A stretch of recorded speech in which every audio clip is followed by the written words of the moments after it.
The Light Princess by George Macdonald. Chapter 12. Where is the Prince? Never since the night when the Princess left him so abruptly had the Prince had a single interview with her. He had seen her once or twice in the lake, but as far as he could discover, she had not been in it any more at night. He had sat and sung and looked in vain for his Nereid, while she, like a true Nereid, was wasting away with her lake, sinking as it sank, withering as it dried.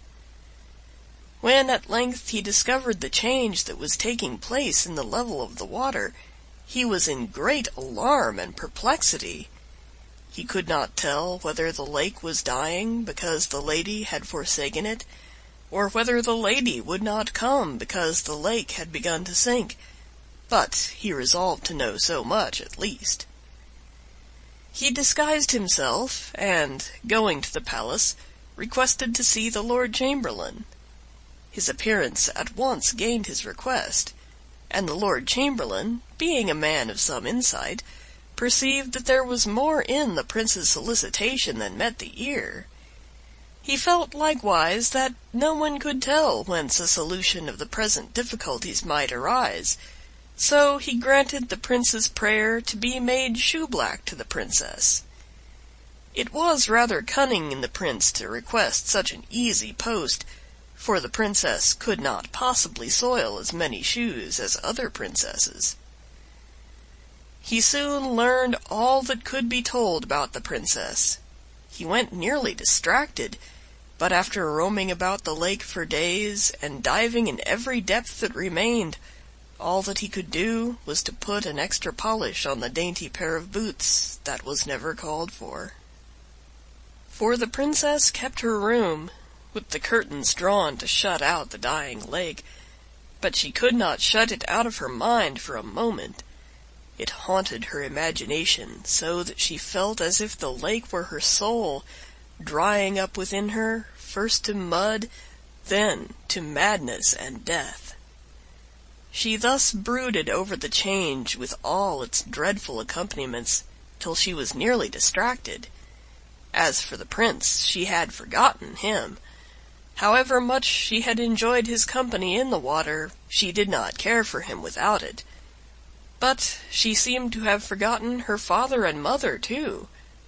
The lake went on sinking. Small slimy spots began to appear, which glittered steadily amidst the changeful shine of the water. These grew to broad patches of mud, which widened and spread, with rocks here and there, and floundering fishes and crawling eels swarming. The people went everywhere catching these, and looking for anything that might have dropped from the royal boats. At length the lake was all but gone, only a few of the deepest pools remaining unexhausted. It happened one day that a party of youngsters found themselves on the brink of one of these pools, in the very center of the lake. It was a rocky basin of considerable depth. Looking in, they saw at the bottom something that shone yellow in the sun. A little boy jumped in and dived for it. It was a plate of gold covered with writing.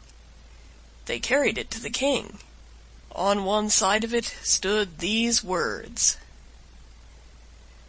"Death alone from death can save. Love is death, and so is brave. Love can fill the deepest grave. Love loves on beneath the wave." Now this was enigmatical enough to the king and courtiers, but the reverse of the plate explained it a little.